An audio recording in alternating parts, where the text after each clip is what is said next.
Peter Brook is one of the most significant theater practitioners of the 20th century.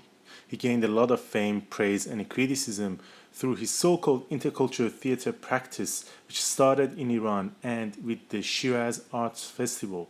Beginning in 1967, the Festival of Arts, known in Persian as Jashn Honar, took place in the city of Shiraz and the nearby remains of the ancient imperial city of Persepolis.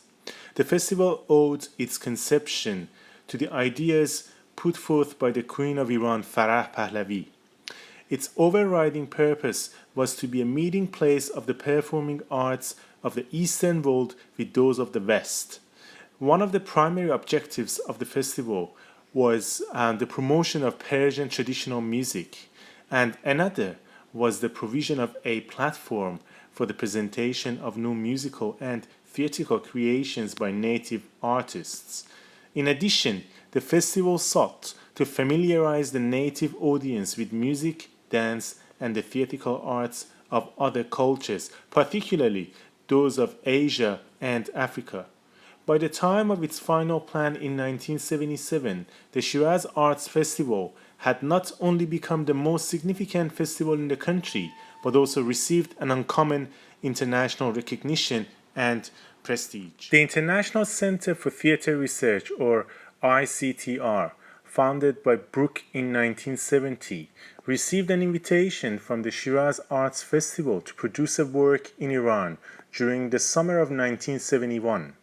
With this funding, Brook raised enough money from other sources to guarantee the first 18 months of the ICTR's costly projects and Brook was invited through R.B. Ovanesyan, one of the most significant Iranian theater directors who had close ties with the Shiraz Arts Festival, and at some points was invited by the royal court to stage a play in London. Prior to this invitation, Ovanesyan took Brook and his colleague Anthony Page to some Iranian cities where they first saw Tazieh, the most famous Iranian traditional performance, and then they became familiar with the Persian text of the Conference of the Birds. During Brook's second trip to Iran, Ovanesyan helped him find some Iranian actors for his upcoming show. Brook himself also brought 15 actors from Paris. This was the birth of Orghast, his first intercultural production highly funded by Iranians, while the 10 Iranian actors of the play were given marginalized roles and Greek passages. Anthony Smith, who has written a detailed account of Orghast from the pre-production to the press interviews, writes, "In Persia," Brook remarked, "there is no tradition of the creative director, where European actors have a faith that a director can help them, bringing out something from the actor's essential self.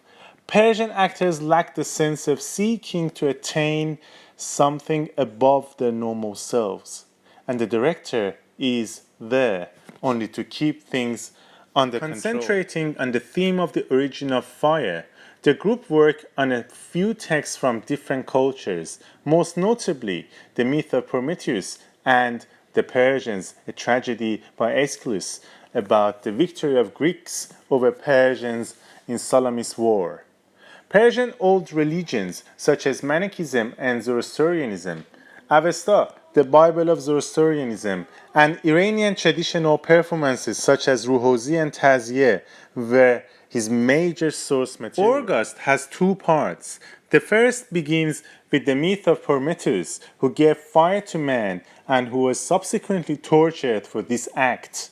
The plot which follows tells of the misfortunes, power struggles, and murder involving King Kurgan and his family, the monarch who, in Brook's text, Prometheus challenged by gifting fire to man. Part 2 then follows the story of the Persians. However, Brook and Hughes transferred the characters from Part 1 into characters from the Persians. For example, Prometheus becomes the messenger, and Muasha, one of King Kurgan's wives, becomes Atusa, Khashash's mother, Zoroaster's half-sister, and Darish's English wife. Poet Ted Hughes wrote the play Orghast with an invented language named, again, Orghast, but still some other languages were used. In Orghast, Brook states, the material is Avesta, the language of Persepolis, Greek, the language of destroyers. If you remember, this was given to the Iranian actors. And Orghast, the language of man, written through and for this place, containing the light and dark of Persepolis as Manichaeism. Brook states that in Orghast, all is music, in the contrast of the letters and in rhythm. We are working in a language that doesn't exist in order to do things we could not do in French, English, and Farsi. In them, we are bound by literal meanings. Hughes declares that the point was to create a precise but open and inviting language, inviting to a lost world. However, if language is a means to express culture, as translation theorists André Lefebvre and Susan Bassnett have argued, how can we invent a language with no deep connection with Avesta and Manichaeism? Orghast was based on mythical works and rituals. However, the characteristics of these were not important to Brook. He says, I don't give a damn about ritual, about myth, or about universal language or universal brotherhood. And I'm not trying to create a new myth theater or a new formalized theater or anything of that sort. He said that in an interview in Iran. Iran is a Muslim majority country. However, Iranians usually connect themselves with a golden past through pre-Islamic elements. Therefore, Zoroastrianism, fire, and the old myth and ceremonies are considered highly valued because they all refer to the era of Persian Empire, when the ancestors were ruling the world. Brook's not giving a damn manner is hugely disrespectful to those who have been brought up in that culture. Even worse when it came to Iranian performance traditions. The ICTR was very impressed by Ruhozi and Tazieh, but even such works were appreciated through the lens of Orientalism. Smith writes, after describing Ruhozi, that it has very strong resemblances to Commedia dell'arte, from which it probably descended. As if Iranians are incapable of producing any interesting original material. And of course, he does not provide any evidence. Here I would like to stop giving you more examples of culture appropriation, as those mentioned are enough to identify the major elements of culture appropriation. Culture appropriation begins with the lack of recognition and ends up with misinterpretation of the other. Between the two, we can often witness various forms of colonialism, exoticism, abuse of power, financial and political benefits, and misinterpretation. When it comes to a festival or touring a show like Orghast, I personally use the term Artistourism. I searched the term and apparently no one else has ever used it, so let's coin it here. Despite the problems created by colonial powers and artist tourists, we cannot forget about our role as the so-called developing countries. We have allowed the appropriated to voice over our source culture material. We have inferiorized ourselves while we've been inferiorized by them.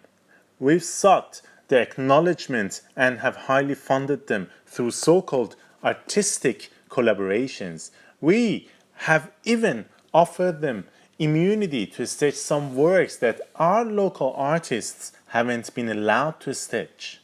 Just as a case in point, at the time, performances of the Persians was banned in Iran. Although Brook was paid by the Iranian government, he refused to disclose anything and forbore from pointing out that the contents had been described at length a few days earlier in English in the Tehran Journal.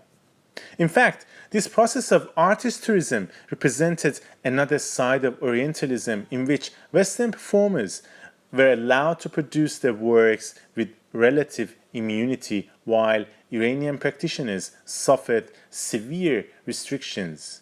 Indeed, such things would never happen, at least to this extent, without being contested by the other side. Most importantly, we have used artist tourists to cover internal issues. The The Shiraz Arts Festival was an expensive event aimed at bringing prestige to Iran's authoritarian regime, under which many political activists, including students, were jailed. Hence, Brook was accused of being bought in order to help the regime conceal brutal acts. Such things still exist in Iran, as internalized appropriation has never left us. Another example of Artistourism was about to happen in the post 1979 revolutionary era. In 2009, many Iranians got shocked after the re-election of Mahmoud Ahmadinejad. Then the Green Movement began. The term refers to a political movement that arose after the 2009 Iranian presidential election, in which protesters demanded the removal of Ahmadinejad from the office. Millions of people occupied the streets for months and months. During one of the protests, 5 million people only gathered in Tehran. The government claimed that the election wasn't rigged, but it failed in convincing the protesters. This is important to note, that the rulers must always remain honest and, perhaps even more importantly, convince the society that they are honest. The Iranian government at least failed in convincing its people about its honesty. A few months after the election, while the unrest was still at work, the government started preparing for the 30th anniversary of the revolution.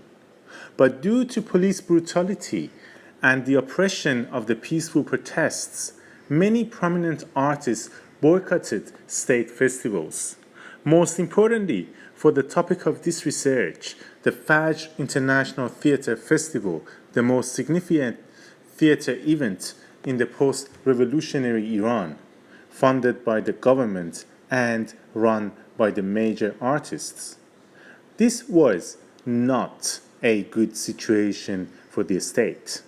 So they began hyping their cultural events by inviting artist tourists. The Dramatic Arts Center, the governmental body in the field of theater, approached Peter Brook. He had been there, he had been paid well, he had shown interest and disrespect, which wasn't really important.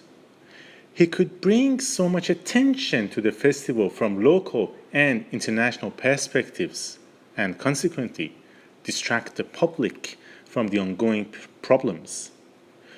Brook was ready to travel to Iran. In response, a Facebook group of more than 1,000 theater practitioners started campaigning against this.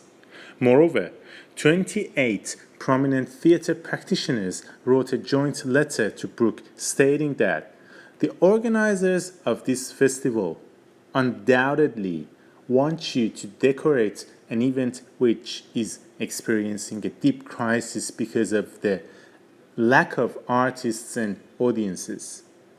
We thought you were aware of the ongoing event we are dealing with on a daily basis, and you would take a serious position against them.